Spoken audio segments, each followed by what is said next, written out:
Greetings to all my fellow watch enthusiasts here on YouTube and Facebook and wherever else this video is being seen and shared. It's Celine Driver once again with part 3 of my State of the Collection videos for July of 2019. The first one was, of course, the Zelos video uploaded earlier. The second one being the Seiko watches in my collection. And now I have the everything else video. Let's see, that's 3, 6, 9, 13 watches to make up the remainder of my collection. So 17 plus 13 is 30. Plus 12, 17, plus, 30. Plus 12 is 42, so 42 watches in total, if my math is right, and if it isn't, I'm sure somebody will tell me. Anyway, let's move the camera down a little bit and start at this end, and we'll work our way that way. First group of watches I have here are my 3 Doxa watches. Doxa, as you know, is a Swiss diver watch, and if you watched any of my previous videos, you'd know that I had many more than 3 Doxas. I sold all of them off, including the Project Aware and the Diving Star and the Shark Hunter. I wasn't wearing them anymore. I needed to fund other things, and the sale of those brought me that fundage. But my core 3 Doxas remain. I have my professional. This is my Doxa Sub 750T. This one, I believe, is a Kussler model. If I can open that up, I think it's either a Kussler or a Pitt. I can't remember which. I think it was a Kussler.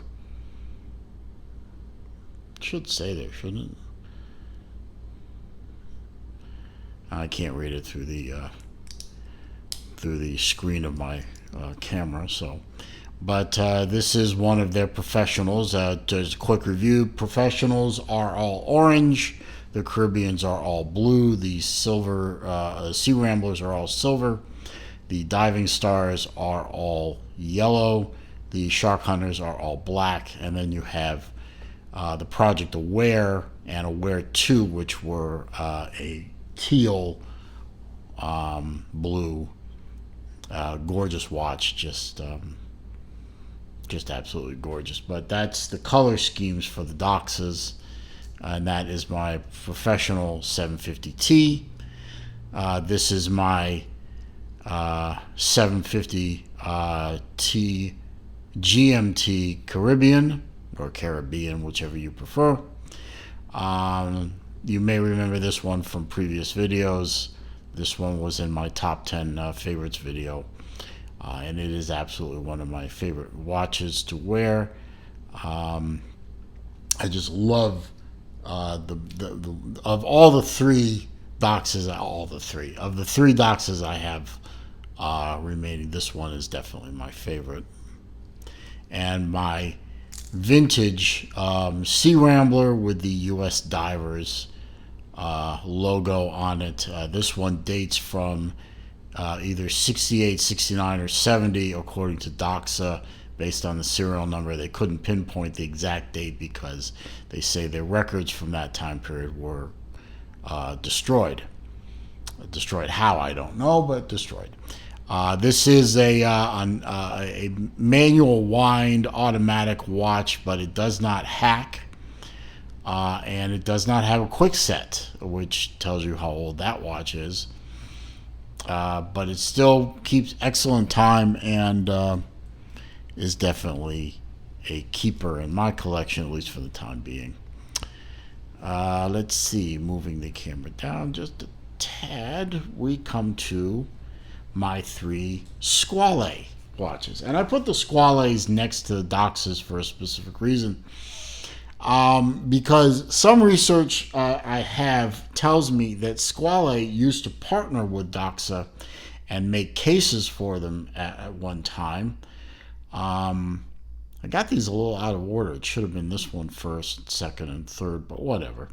That was in order of acquisition. I acquired the blue one first, the TGV Lion Shark second, and then the Onda later. Let's see, but I just whatever grab this one. This one is one of their. These are all 1521 cases. You can tell that from the position of the crown at the 4 o'clock position.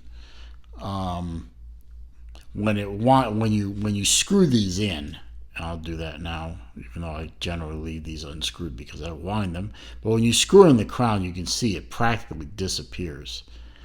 And I prefer this style of Squale to pretty much all the other versions they have. I did at one time own a couple of. I had a Squale Tropic, which I sold off, and I had a Squale Hulk, which I sold off. Those were in the 1545 cases with the very pronounced crown at the 3 o'clock. I just never really warmed up to those watches, and I sold them off.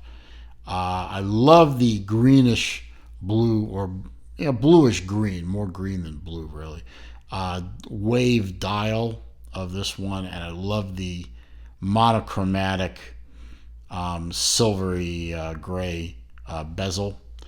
One thing about the Squales is their bezel action is first rate. Just love that 120 click bezel.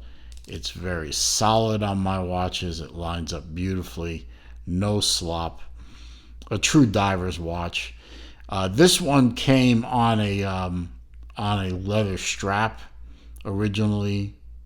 No, I'm sorry, that was the line track. Sorry, this one did come on the mesh as well as the azul, which I first saw this watch reviewed by Tristano on Urban Gentry, and I just loved the watch. And I'm a big fan of blue, as I think everybody in the world knows by now. And this particular shade of blue, and the way that light just bounces off the dial and does a sunburst effect, and the beautiful polish on the case. And I even like the engraved Squale logo on this one. It seems to be controversial for some reason to people, and a little orange hand that contrasts nicely with the blue of the watch. It's just beautiful watch. It's one of my favorite watches to wear when I want to put a diver on. And of course, I have the highly controversial and almost, I mean, the ratio of hate, well, not hate, but razzing me emails and messages on this one watch outnumbers practically every other watch I own by a factor of 2 to 1. For some reason, Urban Gentry and TGV himself just, yes, I know everyone says he never met a watch he didn't like, blah, blah, blah. You know what? Fine. And whatever. And now that he's working for Watchbox, Jesus, God Almighty, the man must get a volume of hate mail that's equivalent to the IRS. But I don't see it. I don't. And when I had the opportunity to grab one of these Lion Sharks, I just love the gray dial contrasted with the red bezel. And yeah, I know mine has a little bit of damage down here. That was from the previous owner. I don't know what he was doing with it, but he's a nice guy. He was a good guy to work with. Just beautifully done pieces, these 1521s. Now, this one originally came on a black leather strap. I didn't think that fit the aesthetic of the watch to my taste, so I picked up a a Squale mesh from Long Island Watch and put it on, and I think it looks great. The next one, I'm moving down just a little bit more. Yeah, the next one is my Glycine. Again, you might recognize this from my top 10 video. This is a combat sub, and I saw a picture of this while I was hunting for orange and blue color combination watches and fell in love with this one. And it took me about 6 months to find one of these. Evidently, they didn't make a lot of them. I don't know why. It's a fantastic color combination, but maybe not the most popular. But I was just, I had actually stopped looking for the watch and had a want to buy listing on Watch You Seek watch forums, and somebody messaged me and says, I have one for sale. And I said, how much? And he said, how much? And I said, and from what my research was, that watch, that price was in line with what other people were paying. He happened to be in the United States, which was a bonus for shipping, and the watch is mine. It's in fantastic shape. It looks like the guy never wore the watch. I wear it during, mostly during college football seasons. I wear it as sort of a good luck charm for my Gators, who will hopefully be better this year if their quarterback ever decides to grow up.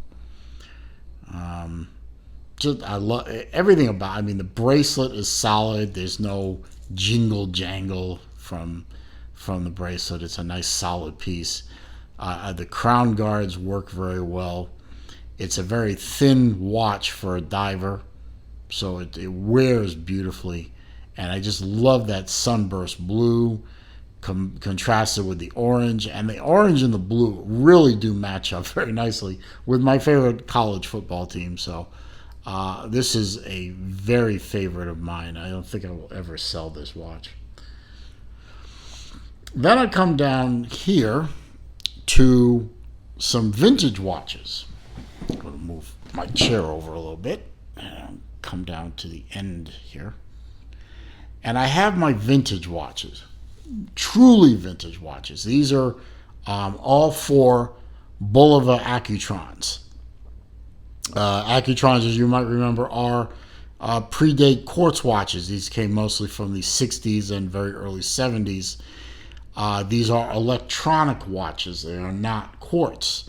You can see the coils on the space views. They use a tuning fork, which you can see right there, this part, which vibrates from the electronics, and that's how the watch is timed.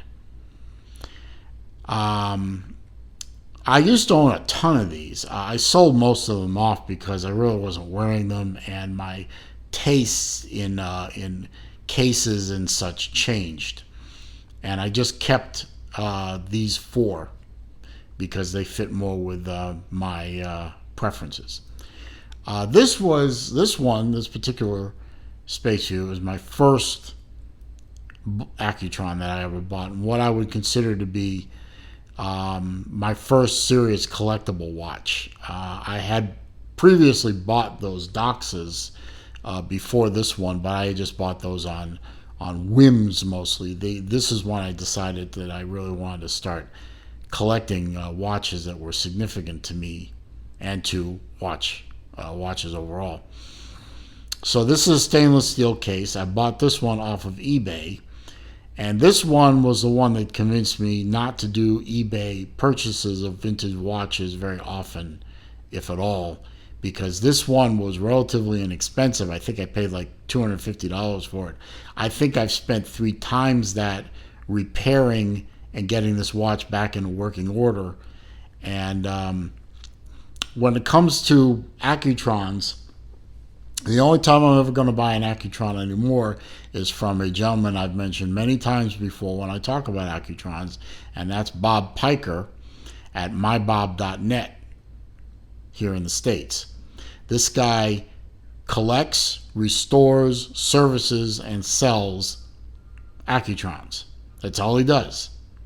In terms of watches, anyway. I don't know if he does anything else outside of, to make a living, but you spend more up front when you buy a watch from him, but in the back end, when it comes to repairing, that $250 watch off of eBay and having the watch gone for a couple of months, you'll know where your money went when you do it through somebody who knows what the hell they're doing. Anyway, that's a mid-60s. This is a 1965. 65 Space View. You might remember this one from my top 10 watch list. This is my 14 karat white gold 1961 Accutron. This one is my oldest watch. This one is older than I am. So, this one is just a beautiful piece. 14 karat white gold.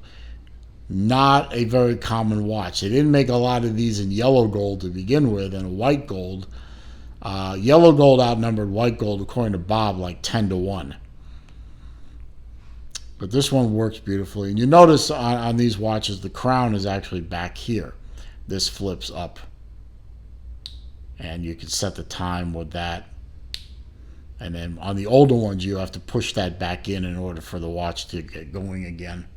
On the newer ones, quote-unquote newer ones, like say this one, you don't have to do that. But this one is a beautiful watch on a nice black leather strap. Very happy with that one. This one is an Accutron Astronaut. This is a GMT watch. There's a GMT hand down there with a GMT bezel that does actually move, although it's very stiff. On its original Bulova bracelet. Again, another purchase from Bob. Been a very reliable watch. This one dates from the mid-60s as well, and it's keeping great time. This one is a custom. I said to Bob at one time, I emailed him, and I said, I really love the look of the Railroad watch. This is an Accutron Railroad. They obviously, because Accutrons were so accurate, the railroad used them to make sure the trains ran on time.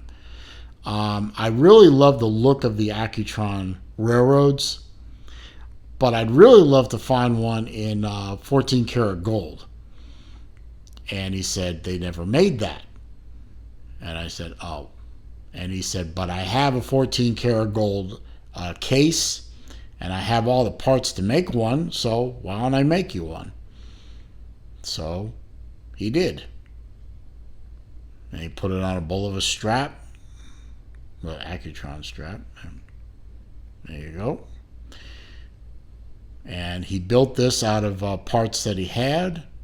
These are all Bulova parts, so it's not a Frankenstein watch per se. It's an all original parts group. The movement, the hands, and all that, and the watch face were all from a watch. He just basically took the guts of a watch and put it into a 14 karat yellow gold alpha case, and mounted a strap to it, made sure it worked right, and sent it to me. So I have a custom Accutron. Ooh. Anyway, last two watches are some luxury watches, if you will, although this looks more like a tool watch, doesn't it? This is my Breitling Aerospace, my Anti-Digi, in titanium case, titanium strap, blue sapphire crystal. Works beautiful. This was my birthday present to myself this year in 2019. A little indulgence for all the hard work I do. Hey, I managed to get two teenage daughters up to their 18th birthday in adulthood. Neither one of them on drugs, neither one of them drink, and neither one of them got pregnant. Hard work. So to celebrate, No, in all seriousness, I love my daughters to death. They're great girls, and I'm very proud of both of them. But I gave myself a little present and picked up a Breitling because I had always wanted a Breitling, and this one just kind of fell into my lap at a great price. So very happy with that. And of course, everyone should recognize this watch as my, when I did my top 10 video, I listed this as my very favorite watch in my collection. This is the Rolex, the 1991 Rolex GMT Master. Originally a Pepsi bezel, I changed it to a Coke bezel that my father gave me when he upgraded one of his other Rolexes to a different Pepsi. He said I could if I get this thing working again, it could be for my collection. And it's extremely special to me because it came to me from my father, and that's why it is my favorite watch, and that's why it will never be sold. I love this watch. Fantastic tool watch. Also works well as a dress watch. Stainless steel, original band. When it had its service, I had the crystal replaced because the other one was a bit damaged. Everything else is original or authentic Rolex parts. So that's it. That is the state of my collection, video 3, and that is the state of my collection as of July 2019. I don't think it's going to change very much for the foreseeable future. I do have plans to acquire 2 more watches this year, definitely, and I'll review those when I get them. Obviously, if I pick one up along the way, I will unbox it and review it. I might sell a watch or 2 down the line. You never know. But for right now, I think my collection is going to be pretty stable. I hope you enjoyed this video and the other 2 as a nice overview of where my collection stands in July of 2019. If you like this video, please thumbs up. Appreciate it. Comments, questions, suggestions down below. I read them all. I respond to them all. I delete the nasty ones. And I block the poster. Ain't got time for that. And if you're not already a subscriber, I'd ask you to please go ahead and hit the subscribe button. And don't forget to click the bell icon so that when I post new content, you are alerted. I appreciate you stopping by. I appreciate all my subs. The channel is growing, and I appreciate each and every one of you for taking the time to subscribe and showing that you believe in what I'm doing, which is pretty much just for fun. But I'm having a good time. I hope you're having a good time watching, and I will see you next time.